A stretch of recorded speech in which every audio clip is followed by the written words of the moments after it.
Preview. मैं बोला पहचान है आपकी इसलिए ले लिया हाथ चलने में। वीडियो भी ले लो आप वो भी।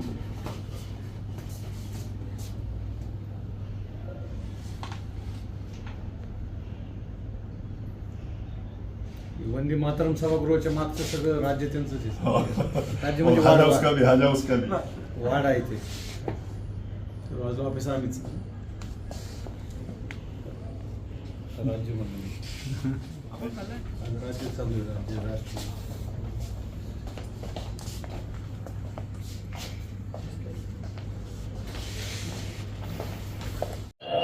वंचित बहुजन आघाड़ी की जानिब से हमारे अमित भुईगढ़ महाराष्ट्र के नेता, तैयब जफर, हमारे मार्केट कमेटी के चेयरमैन सलीम भाई और उनके सभी साथी और हमारे सभी साथी मिलकर हमारे पुलिस कमिश्नर साहब को निवेदन दिए कि जितने भी पुलिस स्टेशन में लोगों ने कंप्लेन किया उसका एफआईआर दाखिल करो और वो महाराष्ट्र पे कड़क कार्रवाई करो। जो हमारे नबी के बारे में बेहुरमती की, जिसने गलत स्टेटमेंट दिया, उसके ऊपर कड़क कार्रवाई होना चाहिए। ऐसी हमने पुलिस कमिश्नर साहब से मांग की और पुलिस कमिश्नर साहब ने भी आश्वासन दिया कि हम इमीडिएट उसके ऊपर एक्शन लेंगे, गुना दाखिल करेंगे और कार्रवाई करने लगाएंगे।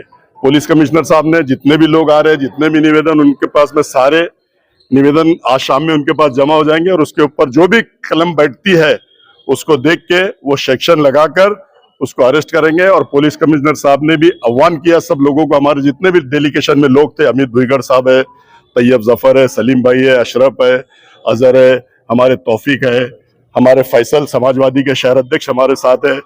इन्होंने भी, हमने सबने सीपी साहब से बहुत अच्छी बात की। सीपी साहब ने भी बहुत अच्छा आश्वासन दिया और ये एतमाद में लिया हम लोगों को कि हम जल्द से जल्द एसपी साहब को बोल के कड़क कार्रवाई करने लगाएंगे और उनको अरेस्ट करेंगे, ऐसा आश्वासन हमको दिया। आपके माध्यम से शहरियाने औरंगाबाद के लोगों को, पूरे जिले के लोगों को, पूरे मराठवाड़ा के लोगों को और महाराष्ट्र के लोगों को आह्वान करना चाहता हूं कि संयम से काम लो, अमन और शांति रखो। अमन और शांति और भाईचारा अगर रखेंगे, एक ने गलती किया तो उसकी सजा कानून है। भारत रत्न डॉक्टर बाबा साहब अम्बेडकर ने हमको संविधान दिया हुआ है और उस संविधान के तहत ये कानून चलता है। हमें सीपी साहब ने, परवीन पवार साहब ने बताया है कि हम कड़क से कड़क कार्रवाई करेंगे और हम, पवार साहब ने जो बोला है, हमारे अमित भाई थे, हमारे तैयब जफर थे, सलीम थे, तौफीक थे, अशरफ है, सभी तमाम लोगों को आश्वासन दिया और हम मुतमईन है उनकी बातों से। उन्होंने जो बताया कि इस शहर में हम आप लोगों को रहना है, इस शहर को आप लोगों को संभालना है। हम तो क्या 2 साल के लिए आते हैं, 3 साल के लिए जाते हैं।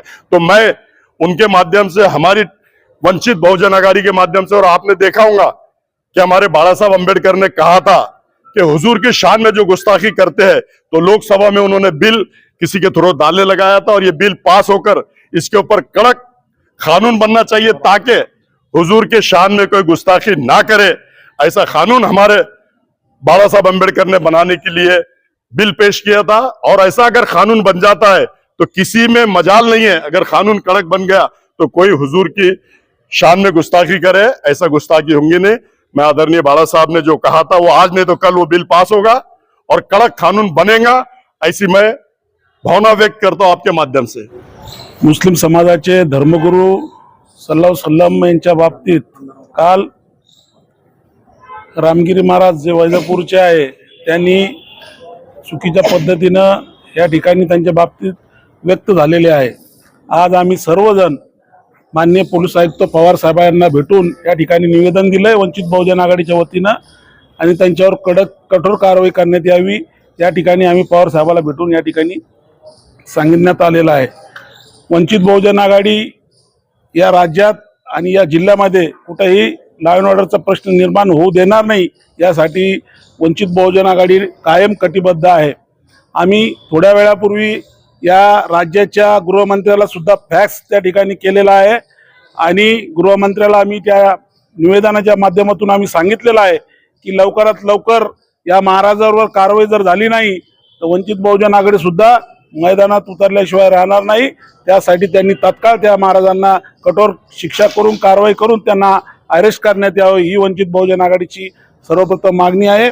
याच्यापूर्वी सुद्धा आमदार कपिल पाटीलच्या माध्यमातून आदरणीय बाळासाहेब आंबेडकरांनी एक कायदा पारित करावा, त्यासाठी कपिल पाटीलच्या माध्यमातून विधान परिषदमध्ये या ठिकाणी अमेंडमेंट करावा यासाठी मागणी त्या ठिकाणी केलेली आहे. हे सरकार मुळात मध्ये इलेक्शन जवळ आलं का दंगली घडवण्याचं काम या ठिकाणी सरकार करतंय हे आपण लक्षात घ्या. आम्ही जे बिल ज्या प्रत्येक धर्मगुरू असतील, महापुरुष असतील, त्या बाबतीत एक कायदा बनावा ही आमची वंचित बहुजन आघाडीची, बाळासाहेब आंबेडकरांची सर्वातपर्यंत मागणी आहे.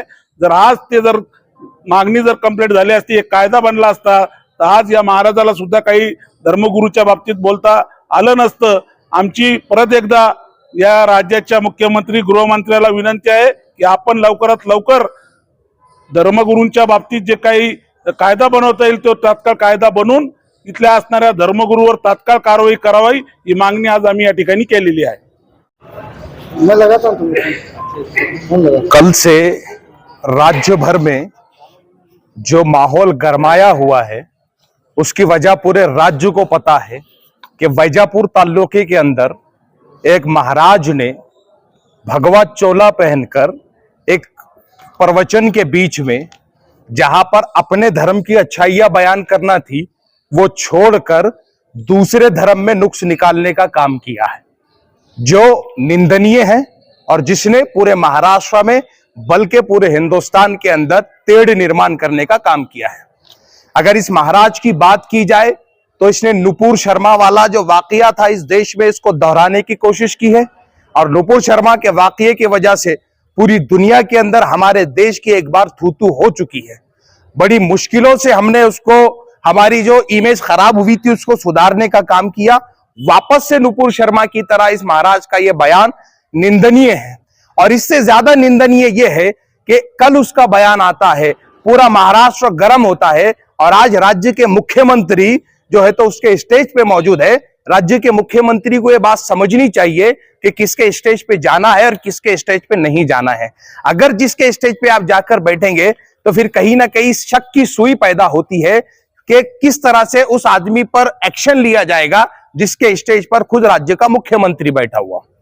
वंचित बहुजन आघाड़ी अपने ताल्लुक से हमेशा से स्पष्ट रही है और पैगंबर मोहम्मद बिल के ताल्लुक से, पैगंबर की शान में गुस्ताखियों के ताल्लुक से वंचित बहुजन आघाड़ी का हमेशा ये स्टैंड रहा है कि मुसलमानों की भावनाओं को और मुसलमानों के अलावा उन तमाम मजहबों की भावनाओं को, जिनकी भावनाएं किसी न किसी धर्म गुरु से जुड़ी हुई है, किसी न किसी पैगंबर से जुड़ी हुई है या किसी न किसी भगवान से जुड़ी हुई है, उनकी भावनाएं आहत ना हो, इसके लिए पैगंबर मोहम्मद बिल जो है तो विधान परिषद में पेश किया गया था. लेकिन हम लोग सरकार में नहीं होने की वजह से वो बिल पारित नहीं हो सका.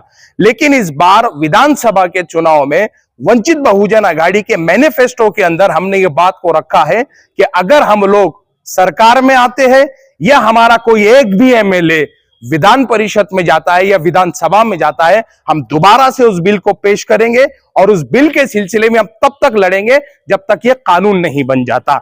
वंचित बहुजन आघाड़ी की जानिब से पूरे राज्य भर में हमने अमन और अमान का पैगाम दिया और हमने ये कोशिश की है कि किसी भी शहर के अंदर टेढ़ निर्माण ना हो, वातावरण खराब ना हो. साथ ही साथ आदरणीय बाला साहब का मैं पैगाम तमाम मुसलमानों तक पहुंचाता चलूं. आदरणीय बाला साहब ने पहले भी कहा था, अब भी कह रहे हैं कि आप अमन और अमान बरकरार रखें. सदन के अंदर लड़ने की जिम्मेदारी हमारी है. हम बिल को पारित भी करेंगे और ऐसे ढोंगियों को अरेस्ट करवाकर सजा भी दिलवाएंगे.